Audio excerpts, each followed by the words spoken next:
कि जो आज ट्रिपल स्टार लगा के अपने केबिन्स में अपने चेम्बर्स में बैठे हैं तो अभी इलाहाबाद विश्वविद्यालय के प्रोडक्ट्स रहे हैं। वो यहाँ से अपने घर के गलियारे से निकल के विश्वविद्यालय जाता है और विश्वविद्यालय से कलेक्ट्रेट तक की ऑफिस का सफ़र तय करता है, डीएम तक की ऑफिस का सफ़र तय करता है, सदन में लोकसभा, राज्यसभा, विधानसभा तक के सदनों में जाकर अपना सफ़र तय करता है।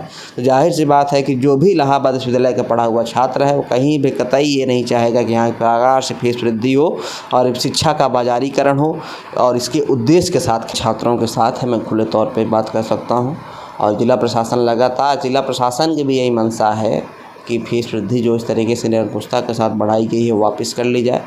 और उनको इलाहाबाद विश्वविद्यालय कुलपति महोदय अपनी गाड़ियाँ खरीद लेती हैं, बंगले खरीद लेती हैं और हाई कोर्ट के जजेस को बुला के भोजन करा देती हैं।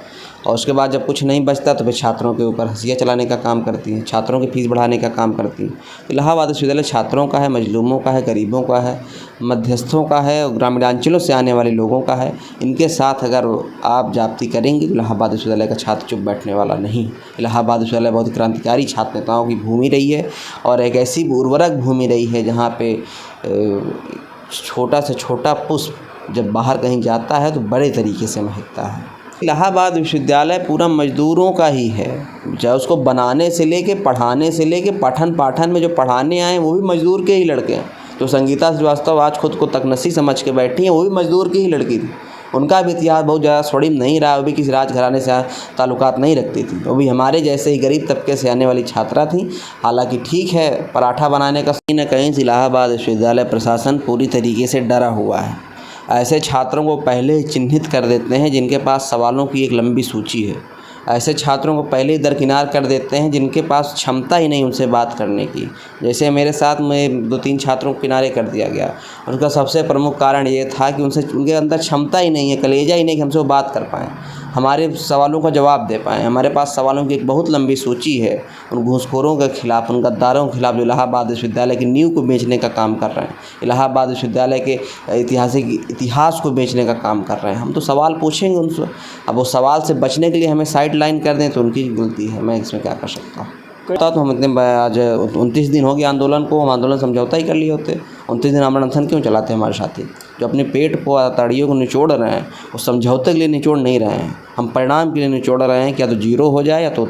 नमस्कार दर्शकों, मैं आज मौजूद हूँ प्रयागराज ज़िले में। जैसा कि आपने देखा होगा कि प्रयागराज में एक हमारे छात्र जो है वो अपने ऊपर जो है ज्वलनशील पदार्थ डाल के जो है, और इन्होंने क्या किया, अब आप इनसे मैं पूछूंगा कि इन्होंने फीस वृद्धि को लेके इन्होंने आवाज़ उठाई थी और जब आवाज़ जो है इनकी जो है आला अधिकारियों तक नहीं पहुंची तो इनको जो है इनके घर पे और इनको जो है पुलिस प्रशासन भेज के जो है इनके ऊपर दबाव बनाना स्टार्ट कर दिए। तो ये भी जो है अब किस प्रकार से इन्होंने क्या किया, इनसे मैं जानकारी लेता हूँ। क्या नाम है सर आपका? मेरा नाम आदर्श सिंह भदौरिया है, छात्र नेता इलाहाबाद विश्वविद्यालय।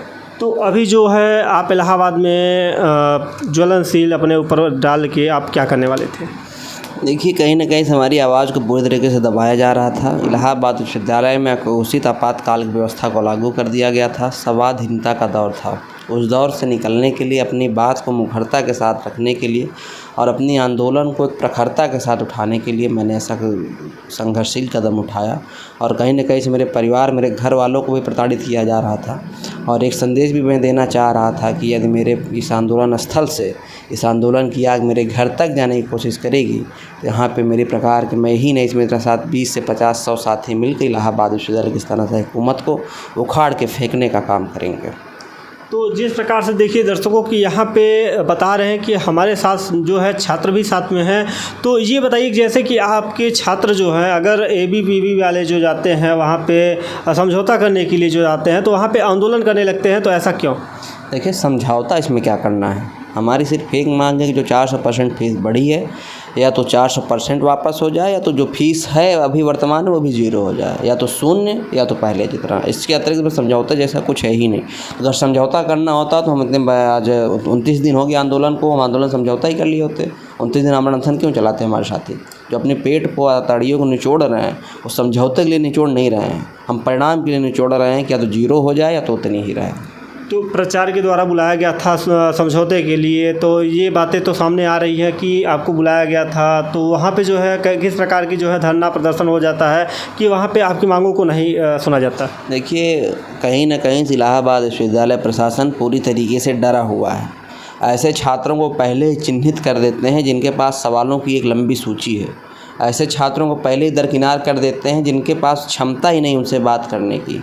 जैसे मेरे साथ में 2-3 छात्रों को किनारे कर दिया गया।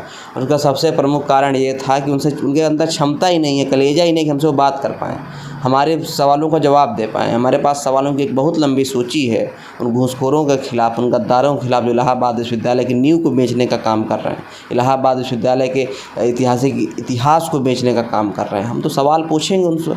अब वो सवाल से बचने के लिए हमें साइड लाइन कर दें तो उनकी गलती है। मैं इसमें क्या कर सकता हूँ? कई छात्रों को जो है सस्पेंड भी कर दिए हैं कि उनको जो है निकाल दिए, तो आप इसे क्या कहेंगे? मैंने बताया ना, सबसे सस्पेंड करने का सबसे बड़ा कारण ये है कि हमारे सवालों का जवाब ही उनके पास नहीं है। और जब जो सवालों का जवाब दे नहीं पाएंगे और आला अधिकारी हैं, बेइज्जतियाँ होंगी, तो इससे बेहतर है कि उनको बुलाया ही ना जाए, उनको सस्पेंड कर दिया जाए। तो जिस प्रकार से देख रहे हैं कि 400% फीस वृद्धि हो गई, तो क्या इसमें मजदूर किसान के जो लड़के हैं, क्या उसमें पढ़ पाएंगे? देखिए, इलाहाबाद विश्वविद्यालय पूरा मज़दूरों का ही है। चाहे उसको बनाने से लेके, पढ़ाने से लेके, पठन पाठन में जो पढ़ाने आए वो भी मज़दूर के ही लड़के हैं। तो संगीता श्रीवास्तव आज खुद को तकनसी समझ के बैठी हैं, वो भी मज़दूर की ही लड़की थी। उनका भी इतिहास बहुत ज़्यादा स्वर्णिम नहीं रहा। वो भी किसी राजघराने से ताल्लुकात नहीं रखती थी। वो भी हमारे जैसे ही गरीब तबके से आने वाली छात्रा थी। हालांकि ठीक है, पराठा बनाने का गई, मेरे पास पूरा दस्तावेज है। घोटाले से कुलपति बन गई, घोटाला करने में कुलपति बनने के बाद अब छात्रों को पढ़ने से वंचित कर रही हैं। तो जिस प्रकार से देखा जा रहा है दर्शकों कि यहाँ पे कई यहाँ पे जैसे कि 13वीं हो गई, बाल संरक्षण हो गया, और यहाँ पे अनेक प्रकार के जो है इलाहाबाद विश्वविद्यालय में ऐसे प्रथा चल रहे हैं कि यहाँ पे 13वीं भी कर दिया गया कुलपति महोदया का। ऐसे ये पार्ट्स ऑफ प्रोटेस्ट होते हैं। ये मान लें आंदोलन की रोज़ की एक नई गतिविधियाँ होती हैं। आंदोलन का मतलब सिर्फ 29 दिन 30 दिन आके बैठ जाना नहीं होता है।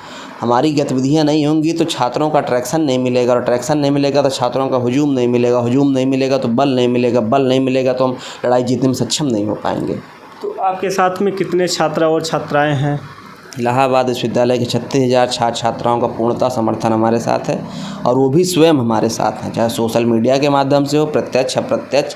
जो जहाँ जिस प्रकार से हमारे साथ हैं, उनकी संवेदनाएं हमारे साथ हैं, और उनकी लड़ाई है तो जाहिर सी बात है वो साथ नहीं देंगे तो कौन साथ देगा। तो वुमेन्स हॉस्टल में जो है उसके बाहर भी आप लोग छात्र धरना प्रदर्शन दिए, तो इस पर आप क्या कहेंगे? वुमेन हॉस्टल के बाहर हमने धरना प्रदर्शन नहीं दिया। वुमेन हॉस्टल के बाहर हमने एक वहाँ जुटान कार्यक्रम किया था, संवाद कार्यक्रम किया था, ताकि एक जो झिझक महिला छात्रावासों में है, वहाँ के वार्डन जो महिलाओं को निकलने से रोक रहे थे, तो उनके खिलाफ़ हमारा मोर्चा था कि हम सब बाहर गए, अपनी बहनों को अंदर से बाहर बुलाए। वहाँ पे वार्तालाप हुई, चर्चाएँ हुए, स्पीचेस हुए, फीस वृद्धि पे बातें हुई। बात करने के लिए वहाँ एकत्रित हुए थे, धरना प्रदर्शन करने के लिए नहीं। तो सरकार की तरफ से जो है इलाहाबाद विश्वविद्यालय को जो है फ़ंड भी मिलता है और अनेक प्रकार की वहाँ पे योजनाएं का लाभ मिलता है, तो इतना फीस वृद्धि करने से क्या फ़ायदा होगा? जो फंड मिलता है उस फंड से तो इलाहाबाद विश्वविद्यालय कुलपति महोदय अपनी गाड़ियाँ खरीद लेती हैं, बंगले खरीद लेती हैं, और हाई कोर्ट के जजेस को बुला के भोजन करा देती हैं, और उसके बाद जब कुछ नहीं बचता तो फिर छात्रों के ऊपर हंसिया चलाने का काम करती हैं, छात्रों की फ़ीस बढ़ाने का काम करती हैं। इलाहाबाद विश्वविद्यालय छात्रों का है, मजलूमों का है, गरीबों का है, मध्यस्थों का है, और ग्रामीणांचलों से आने वाले लोगों का है। इनके साथ अगर आप जाप्ती करेंगे तो इलाहाबाद विश्वविद्यालय का छात्र चुप बैठने वाला नहीं।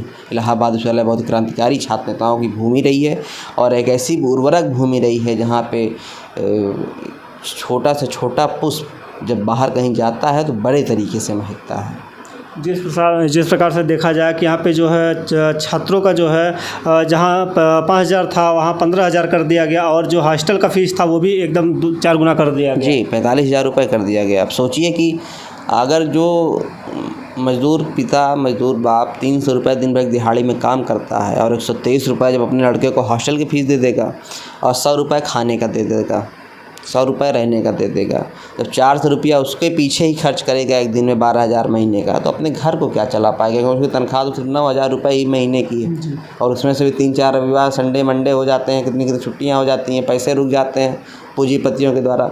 अब तो पूरी तरीके से तानाशाही हावी है और भारत को प्रधानमंत्री और सत्ता थोड़ी चला रही है, तो पूंजीपति देश को चला रहे हैं। पूरी तरीके से सामंतवादी व्यवस्था लागू कर दिया गया है। जिस प्रकार से आज़ादी से पहले सामंत व्यवस्था रहती थी भारत में, सिर्फ वही तरीके से भारत चल रहा है। लेकिन इसके खिलाफ़ अगर भाई तब ब्रिटिश हुकूमत थी, आज इनकी हुकूमत है, तब महात्मा गांधी, सुभाष चंद्र बोस, तात्या टोपे, भगत सिंह लड़े थे, आज हम आप लड़ रहे हैं। तो जिस प्रकार से देख सकते हैं कि अभी फ़िलहाल में अभी 10 दिन हुआ, हमारे यहाँ के मुख्यमंत्री योगी आदित्यनाथ जी आए थे, उसके बाद अनुराग ठाकुर जी आए थे, मंत्री जी आए थे। तो आप इस पर क्या कहना चाहते हैं कि आमरण अनशन पे वो वहाँ पे जाने का क्या उनको मौका नहीं मिला? वो तो अपने वोट बैंक के लिए आए थे, ये दिखाने के लिए आए थे कि मैं गरीबों के यहाँ आता हूँ, ये दिखाने के लिए आए थे कि मैं दलितों के यहाँ आता हूँ। वो जब आए थे तो दलित सांसद विनोद सोनकर थे, उनके यहाँ पे आए थे। तो अब राजनीति चमकाने के लिए आते हैं। उनको छात्रों से क्या मतलब, उनको युवाओं से क्या मतलब, उनको बेरोजगारों से क्या मतलब है, उनको असफल स्वास्थ्य व्यवस्था से क्या मतलब है। तो राजनीति कर रहे हैं, नेता हैं, वोट बनाने के लिए आते हैं, चले जाते हैं। तो महज दूरी यहाँ से कम 2 किलोमीटर था इलाहाबाद विश्वविद्यालय, तो क्या वहाँ पर नहीं जा सकते थे? वही तो बात है ना, क्यों आएंगे भाई? इलाहाबाद विश्वविद्यालय में आएंगे तो उन पर सवालों की तीखे झोंके चलने लगेंगे। इलाहाबाद विश्वविद्यालय के छात्र हैं, क्रांतिकारी तेवर के छात्र हैं, और हम क्रांति करना जानते हैं, हम सवाल पूछना जानते हैं, और सवाल न देने पे बंधक बना के जवाब लेकर भेजते हैं। तो डरी हुई सरकारें हैं इलाहाबाद विश्वविद्यालय के छात्रों से। और यही डर है कि आज छात्र संघ को बंद कर दिया गया। छात्र संघ के पैसों को इलाहाबाद विश्वविद्यालय लगातार हजम करता चला जा रहा है। तो जिस प्रकार से आप लोग आंदोलन कर रहे हैं, तो क्या आप लोग किसी से डरने वाले नहीं हैं? कब तक ये आप लोग का चलेगा? देखिए, अगर हकीकत से हो वाकिफ़ तो अदाकारी नहीं चलती, खुदा के सामने बंदों की मक्कारी नहीं चलती। ये दबदबा तुम जैसे भ्रष्टाचारियों के लिए, जिसकी ज़मीर हो जिंदा उसके ऊपर किसी की ज़िम्मेदारी नहीं चलती। हमारे पास खोने के लिए क्या है? 4 बीघे ज़मीन है, घर है, परिवार है, क्या ले लेंगे आप हमसे? न मैं पूंजीपति हूँ, न मैं उद्योगपति हूँ, न मैं प्लाटर हूँ, क्या ले लेंगे आप हमसे? हमें तो लड़ना ही है।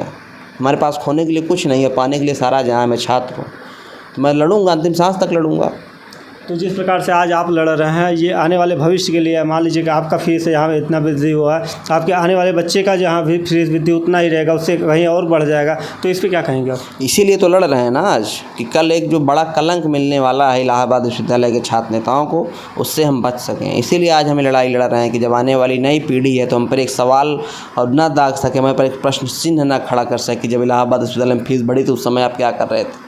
वो ये भी कहेगा कि जब मैं सुनता था कि इलाहाबाद विश्वविद्यालय बहुत ऐतिहासिक छात्र संघ का इतिहास रहा है, और जब फीस बढ़ी तो आप शांत थे। जब जेएनयू में फीस बढ़ी, पूरा जेएनयू, पूरे दिल्ली में आग लग गई थी, इलाहाबाद में क्या हो रहा? तो इस सवालों से बचने के लिए ही हम ये सब कर रहे हैं। तो जेएनयू की बात कर रहे हैं, जेएनयू में आज भी फीस बहुत ही कम है, 216 रुपये है शैक्षणिक शुल्क का, 10 रुपये रहने की व्यवस्था का है जी। अब वो भी कहते हैं कि कैसे विश्वविद्यालय चल रहा है, उनके पास भी सवाल है। उनको तो फंड मिल रहा है, इनको फंड ही नहीं मिल रहा है। इनका फंड तो चला जा रहा है ब्यूटी पार्लर्स में, इनका फंड चला जा रहा है सागर रत्ना के भोजन में, फ़्लाइट के टिकट में, कश्मीर की वादियों में। तो यहाँ पे जिस प्रकार से देखा जाए दर्शकों कि यहाँ पे आज आप जिस लिए लड़ रहे हैं, जिस माहौल में हैं आप, तो आपका यहाँ पे सपोर्ट, यहाँ शासन प्रशासन से क्या उम्मीद है? क्या आपकी बातें जो है सुनी जाएंगी कि नहीं सुनी जाएंगी? जिला प्रशासन पूरी तरीके से छात्रों के साथ है, मैं खुले तौर पे बात कर सकता हूँ। और जिला प्रशासन लगातार, जिला प्रशासन की भी यही मंशा है कि फीस वृद्धि जो इस तरीके से निरंकुशता के साथ बढ़ाई गई है वापस कर ली जाए। और उनको भी पता है कि जो आज ट्रिपल स्टार लगा के अपने केबिन्स में, अपने चेम्बर्स में बैठे हैं, तो अभी इलाहाबाद विश्वविद्यालय के प्रोडक्ट्स रहे हैं। वो यहाँ से अपने घर के गलियारे से निकल के विश्वविद्यालय जाता है, विश्वविद्यालय से कलेक्ट्रेट तक की ऑफिस का सफ़र तय करता है, डीएम तक की ऑफिस का सफ़र तय करता है, सदन में लोकसभा, राज्यसभा, विधानसभा तक के सदनों में जाकर अपना सफ़र तय करता है। तो जाहिर सी बात है कि जो भी इलाहाबाद विश्वविद्यालय का पढ़ा हुआ छात्र है, वो कहीं भी कतई ये नहीं चाहेगा कि यहाँ प्रकार से फीस वृद्धि हो और शिक्षा का बाजारीकरण हो और इसके उद्देश्य के साथ खिलवाड़ किया जाए। क्या उनके भी बच्चे तो पढ़ रहे हैं इलाहाबाद विश्वविद्यालय में, तो उसके लिए नहीं, वो उनके बच्चे कहाँ पढ़ रहे हैं, कहाँ नहीं पढ़ रहे हैं, वो मायने नहीं रखता है। लेकिन वो अगर वहाँ से पढ़े हैं तो उनकी संवेदनाएँ उसके साथ पूरी रहेंगी। विश्वविद्यालय का नियम रहा है, रूल रहा है कि जो एक बार इस प्राचीर का हिस्सेदार हो जाता है, जो इस प्राचीर का कुछ दिनों के लिए हिस्सा हो जाता है, तो उसकी संवेदनाएँ, आत्मीय लगाव इस विश्वविद्यालय से हो जाता है, वो इसको बिकते हुए नहीं देख पाएगा। तो अभी जो है आप देख लीजिए कि रज्जू विश्वविद्यालय में जो है अपने यूनाइटेड नैनी के कॉलेज में है, वहाँ पे छात्रों को जो है फेल कर दिया जाता है, तो इस पर क्या कहेंगे आप? हाँ, पूरी तरीके से राज्य विश्वविद्यालय में कितने छात्रों को डिबार्ट कर दिया गया है, तो अभी उनके खिलाफ़ भी लड़ाई बोला जाएगा। लेकिन अभी तो अपने ही घर में छप्पर फटा हुआ है, तो पहले इसको संभाल लिया जाए, फिर वहाँ चला जाए। तो वहाँ भी धरना दिए थे, कई लोग अधिकारी वहाँ मौके मौजूद हुए, वहाँ भी छात्रों को वहाँ के कई छात्रों से लगातार मेरी संवाद हो रहा था। जिस दिन ये डिबाट हुआ था उसी दिन छात्र आए थे, तो मैंने उनको स्पष्ट तौर पे कहा कि अभी जो विशेष समस्या हमारे साथ है, आप हमारे साथ आइए, हमारे आंदोलन पे बल दीजिए और इसके बाद आपके साथ भी हम चलेंगे, बिल्कुल लड़ेंगे। हमारा तो काम ही लड़ना है, हम तो लड़ाके कौम हो ही गए हैं इलाहाबाद के। तो अभी जो है आपको कांग्रेस का जो है कोई पद दे दिया गया, अध्यक्ष बना दिया गया, इस पे क्या कहेंगे आप? देखिए, कांग्रेस का छात्र संगठन है NSUI, national student union of India, जो कि इलाहाबाद विश्वविद्यालय में छात्रों की सेवा के लिए सदैव तत्पर रहता है, छात्रों की हक की लड़ाई लड़ने के लिए सदैव तत्पर रहता है। और NSUI के नेतृत्व में इलाहाबाद विश्वविद्यालय में पिछले एक दशक में लगभग 150 सुपर आंदोलन हो चुके हैं और सब में NSUI ने जीत हासिल किया है। और NSUI सबसे बड़ा तबका है छात्र संगठनों का इलाहाबाद विश्वविद्यालय में, जो ना तो दलाल है, ना तो चाटुकार है, ना तो बिकने की हैसियत है, ना तो किसी के अंदर इतनी क्षमता है कि उस संगठन को खरीद सके। तो उसका मैं एक आयत सुनाया गया। तो आपके जैसे कि आपके पिताजी क्या करते हैं? किसान परिवार से हूँ मैं, पूरी जीविका किसान पर ही आधारित है और आश्रित है। तो देख लीजिए दर्शकों की जो है एक जो है छात्र जो है, इनके पिताजी जो हैं किसान परिवार से बिलोंग करते हैं, पर आज इनका लड़का जो है जिस मुकाम पे पहुंचा है और इनको कौन नहीं जानता है, ये जानने के मोहताज नहीं है।